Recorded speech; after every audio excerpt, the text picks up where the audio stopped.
Ladies and gents, welcome back, your lovely faces. So this is actually very interesting. Once Upon a Time in Hollywood is one of my favourite Tarantino films. Yeah, I love them all, but for me, Once Upon a Time in Hollywood is I'd probably say the third or the fourth best film that he's done. For me, number one will always be Django Unchained. That is one of the greatest films ever made. Then Inglourious Basterds, and Kill Bill 1 and 2. But no one thought Once Upon a Time in Hollywood would get a sequel. And we never thought that David Fincher, the man behind possibly the greatest psychological horror of the 90s, not Hannibal Lecter, but Seven, for me, that film tops it, and him's gonna be directing a Tarantino script? Absolutely incredible. But we got first details on this supposed sequel now, which is going to Netflix, and that was actually kind of interesting as well. In a surprising turn of cinematic events, Netflix is producing a sequel to Tarantino's Once Upon a Time in Hollywood, and Brad Pitt will return to play Cliff Booth. But don't expect this to be a traditional sequel. According to new intel from The Big Picture, this next chapter is shaping up to be a unique continuation. Podcast host Sean Fennessy revealed, "This probably should not be thought of as a sequel. This should be thought of more of a follow-up that's connected to, but not the same as. The example that was cited to me was, think about how A Big Sleep, the Raymond Chandler adaptation starring Humphrey Bogart, is in the same world as Farewell My Lovely, the 1975 Robert Mitchum movie, but it's a different actor, different directors, different time in the storyline. They are different. They are not really sequels, they are the further adventures, and obviously it could be the further adventures of Cliff Booth." Now, if you remember, Once Upon a Time in Hollywood actually ends with obviously the whole Charles Manson thing being thwarted, and obviously you had Leo's character, he went next door. Rick Dalton went next door to the Polanski mansion, and we don't know how his career went. And we ended with Cliff Booth and Dalton, excuse me, completely forgot then, something else on my mind, and it's the end of their filming partnership. He's no longer going to be Dalton's stuntman, so he's gone off to do his own thing. Nothing as well, this is meant to be set 7 or 8 years after Once Upon a Time in Hollywood, which to me, the late 70s, that is going to be one hell of a film.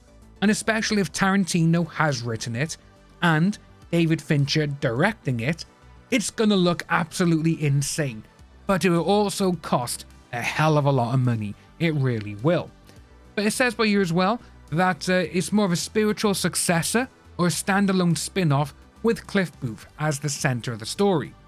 David Fincher, known for his work on Seven, Zodiac, and The Killer, is directing the film, working from a script written by Tarantino himself. See, this thing now, I'm just like, oh my god. Tarantino writing but not directing a movie he conceived is rare, especially as he continues to circle the idea of retirement after one more film. Yeah, so we haven't really seen Tarantino do any writing which other people have directed. The last time we actually had this was, obviously, it was Natural Born Killers and True Romance, which funnily enough, True Romance and Natural Born Killers is actually the same movie, just cut in half. Because that's exactly what it was going to be. It was going to be, in True Romance, a movie that they're watching on screen or whatever was going to be Natural Born Killers, and it was going to play out in two separate ways. So it was interesting to see that he has allowed Brad Pitt to take this story to David Fincher. The film will be set in 1977, so there we go, yeah, 8 years after the events of Once Upon a Time in Hollywood. The only other important information I have is that it's confirmed the movie takes place in 77, which is roughly 8 years after Once Upon a Time in Hollywood, so a different time in Cliff's life. I want to see how this goes. To be honest with you, I want Rick Dalton to come back. I think it would be amazing if you got DiCaprio just for, say, like 5 or so minutes. You know, they're at a restaurant, he sits down there in a little chat. Oh, you know, I've retired from films. I only do TV now again, because it could be going back to a golden age of different things. And, you know, Dalton could be with his wife still. They could have a couple of kids now.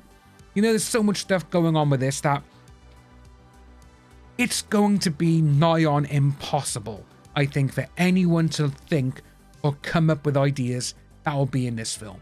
That is because Tarantino has such a unique mind for when he comes to creating his worlds, you know? But it does go on to say that obviously that the original covered 3 days and 69, jumped forward, opened the doors to a very different version of Cliff. Presumably, Dalton is out of the picture, and we're catching up with Cliff in a new phase of life. Older, possibly more jaded, and maybe even a little crazier. Yeah, what's he going to be doing with his life? But there's another thing as well, which some people are actually thinking, as it says by here. No confirmation on whether this new story is connected to Tarantino's previously abandoned The Movie Critic, which also had Pitt attached at one point. It's going to be interesting, I'm telling you. No one knows what's going to happen here with this, and especially with The Movie Critic, which had so many people involved. You even had Tom Cruise going up for a role in it, and Tarantino was just like, yeah, I'm not going to do it. Why? What's happened? You know, when he was doing The Hateful Eight, before that, before he even made it, the script got leaked, and he's like, I'm not making it anymore. But then, like a year or so later, he's like, no, I'm going to make it now. Is that going to happen with The Movie Critic? Are we going to see Tarantino come back and say, you know what, I'm actually going to direct this for Netflix? Because then he can actually say, well, it's not a movie. It's not done for the movie theater. Because that's what he said. He wants all his films to be released in the movie theater. If he directs TV or he does streaming, it's not classed as part of his 10 films. So it's going to be interesting to see, folks. Let us know down below what you think about this. For one, I am actually super excited because I love the Tarantino universe.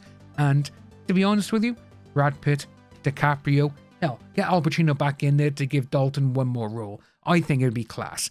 Let us know down below, folks, what you think of this. If you are new to the channel, like and subscribe, and I'll see you soon.